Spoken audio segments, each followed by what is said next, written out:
ठंड में एक फटी रजाई में गरीब बहू का ससुराल।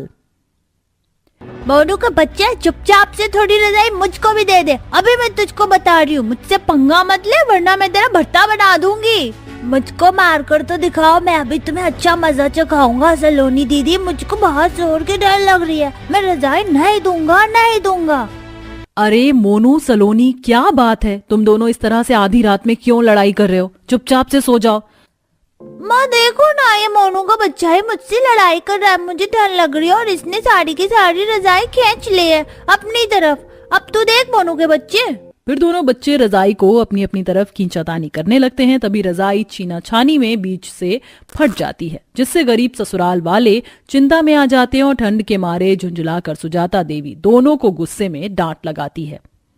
हे भगवान, कैसे शैतान बच्चे हैं ये! क्या किया तुमने? कमबख्त कहीं के, रजाई फाड़ दी। इसी को कहते हैं कंगाली में आटा गीला होना। राम जी भी गजब की परीक्षा ले रहे हैं हम गरीब परिवार वालों से। अब तो सारी रात ठंड में बैठकर रात ही काली करनी पड़ेगी।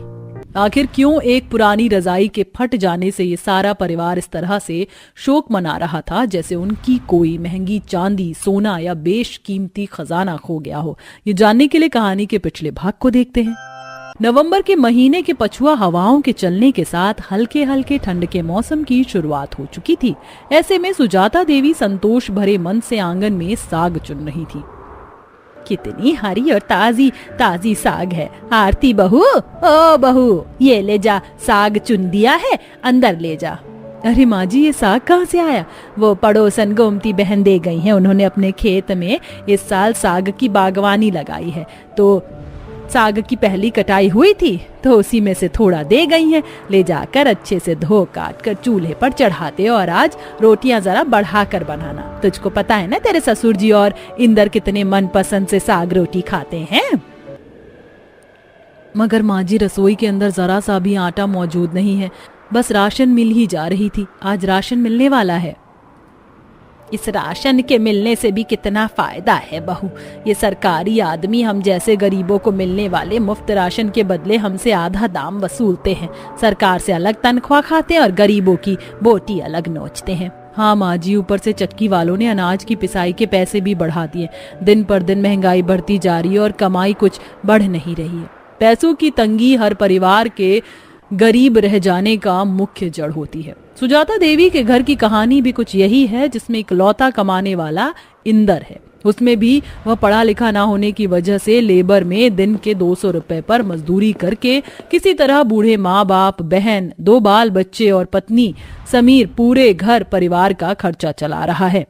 सर्दियों की शुरुआत होने के साथ गलियों में रजाई बेचने वाले आने लगते हैं। रजाई वाला, कपास की मखमली रजाई ले लो, नरम गरम मखमली रजाई ले लो। तभी मकान के अंदर से गरीब ससुराल वाले रजाई वाले को स्कूटर पर मखमली रजाई लाद कर जाते देखते हैं, जिसमें बढ़िया बढ़िया नए नए डिजाइन की रजाई थी। तभी ननद अंजू दरवाजे पर आकर खड़ी होकर रजाई को देखने लगती है और कहती है, माँ, पिताजी देखिए ना, कितनी सुंदर सुंदर रजाई हैं। हम भी एक नई रजाई अपने घर के लिए खरीद लेते हैं। वैसे भी सर्दियों का मौसम तो शुरू हो गया है। भाभी, आप क्या कहती हो? अंजू, अभी हम नई रजाई लेकर क्या करेंगे? हमारे घर में ओढ़ने के लिए रजाई है तो सही, है ना माँ जी? हाँ, वही तो मैं भी कह रही थी आरती बहू। अभी तो किसी तरह से पुरानी वाली रजाई में हमारा काम चल रहा है। अभी तो वह रजाई कितनी टिकाऊ मजबूत है, 2-4 साल और निकल जाएगा। सुजाता मुंह से ऐसा बोल ही रही थी, लेकिन उसके दिल में पुरानी रजाई को लेकर बिल्कुल भी संतोष नहीं था, क्योंकि वह रजाई बहुत सालों पुरानी और किसी चादर जितनी दुबली पतली हो चुकी थी। अरे हे राम जी, इस बार तो नवंबर के महीने से ही इतनी तगड़ी भयंकर ठंड लग रही है। राम जाने दिसंबर और जनवरी में क्या हाल होगा। बहू, ऐसा करना, आज रजाई निकाल देना। बिना रजाई के रात में नींद नहीं पड़ रही है। अरे सर्दी बढ़ रही है। जी बाबूजी, मैंने बोरी में बांधकर रजाई टाट पर रखी हुई है, निकाल देती हूँ। आरती जैसे ही रजाई की बोरी खोलती तो उसके अंदर से 2 छोटे छोटे चूहे के बच्चे निकलकर भागते हैं। हे भगवान, ये चूहे के बच्चे बोरी के अंदर कहाँ से घुस गए थे? कहीं इन्होंने रजाई ना कुतर दी हो, वरना बड़ी मुसीबत हो जाएगी।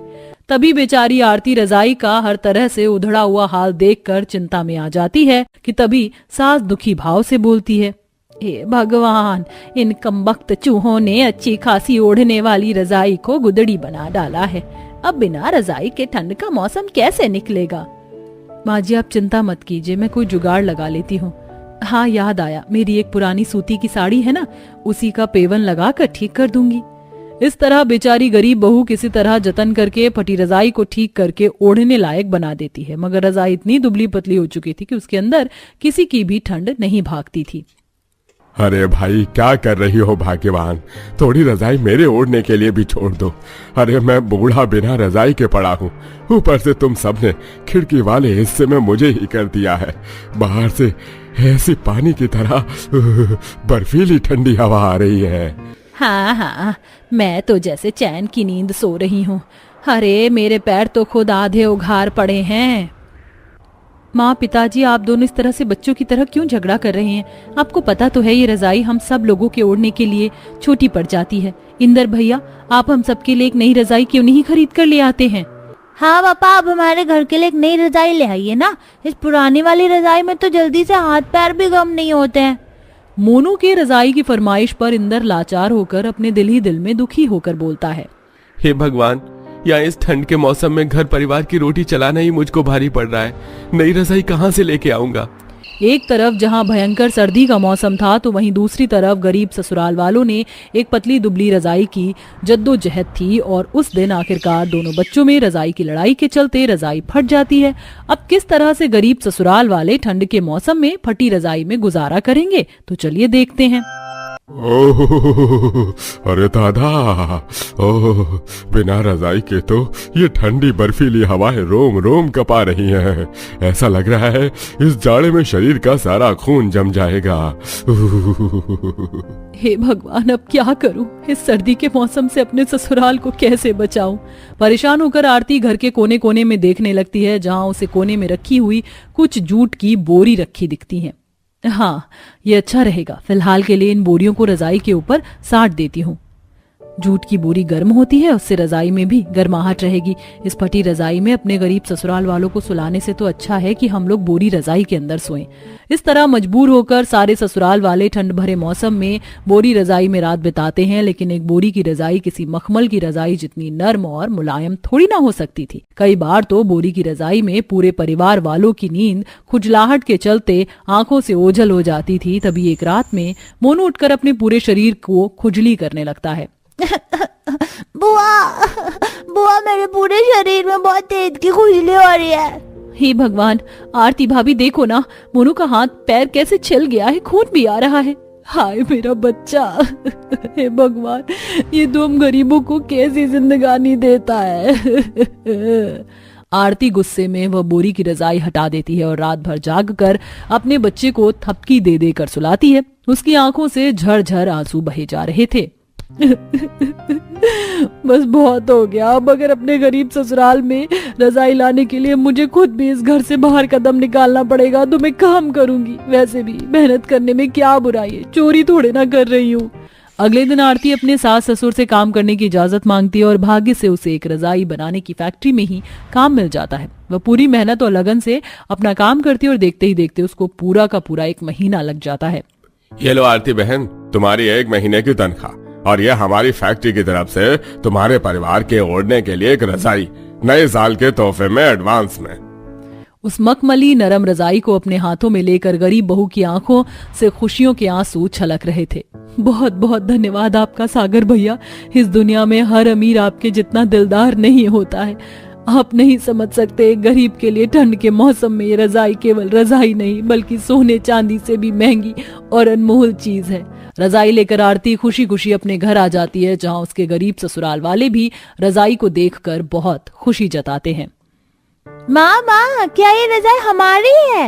ये तुम हमारे घर के लिए लाई हो ना? हाँ सलोनी बिटिया, ये रजाई मैं अपने परिवार के लिए अपने घर के लिए लाई हूँ।